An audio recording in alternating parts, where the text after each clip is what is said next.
আসসালামু আলাইকুম, welcome to tasty cooking by Twinkie. Ramzan তো চলেই আসলো, আর এই রমজানে আমরা ভাজা পোড়া খেতে অনেক পছন্দ করি, যদিও এটা স্বাস্থ্যকর না।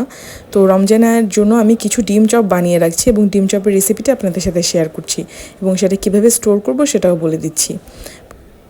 ডিম চপের জন্য আমার যা যা লাগছে, আমার সেদ্ধ আলু, তারপর সেদ্ধ ডিম, ভাজা পেঁয়াজ, ধনেপাতা, বিভিন্ন মশলা, আমি সবগুলো আপনাদেরকে বলে দিচ্ছি।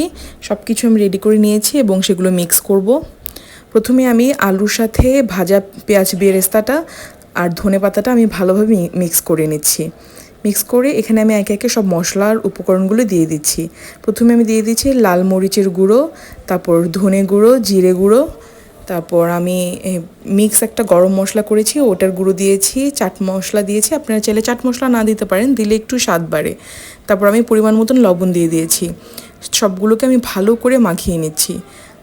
আলুটা ভালো করে অবশ্যই ম্যাশ করে নেবেন, তাহলে আর আলুর দানাদার থাকবে না, খেতে ভালো লাগবে। তো আমি সব মিক্স করে আপনাদেরকে কিভাবে এটা ফোল্ড করছে এটা আমি দেখিয়ে দিচ্ছি। অনেকে এটা পারেন, তারপর আমি দেখিয়ে দিচ্ছি। এভাবে আমি আলুটাকে প্রথম ফ্ল্যাট করে তারপর মাঝখানে এক টুকরো ডিম দিয়ে দিচ্ছি। ডিম দেওয়ার পর আমি চারপাশ থেকে আমি মুড়ে নিচ্ছি, যাতে একটা লম্বা রাউন্ড শেপের মতন হয় এবং ডিমটার ভেতরে স্টাফিংটা ভালো মতন হয়ে যায়।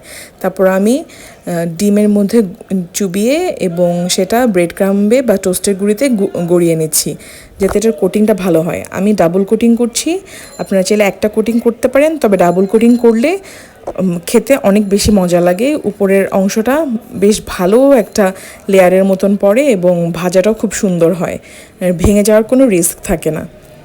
তো এভাবে আমি সবগুলো ডিম চপ বানিয়ে নিয়েছি এবং বানিয়ে আমি কিছুটা ভেজে দেখাবো এবং কিভাবে স্টোর করি রমজানের জন্য সেটাও আমি দেখিয়ে দিচ্ছি।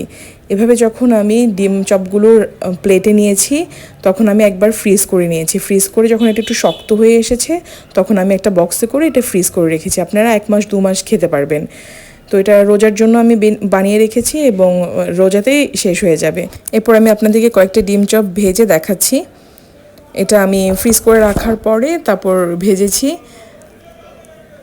এভাবে আমি ডুবো তেলে উল্টে পাল্টে ডিম চপগুলোকে ভেজে নেব। দেখুন আমার ডিম চপগুলো ভাজা হয়ে গেছে। এবার টেস্ট করার পালা। আশা করি আপনাদের কাছে রেসিপি এবং কিভাবে স্টোর করবেন সেটা ট্রিক্সটি ভালো লেগেছে। আগামীতে আবার অন্য কোনো রেসিপি নিয়ে চলে আসব।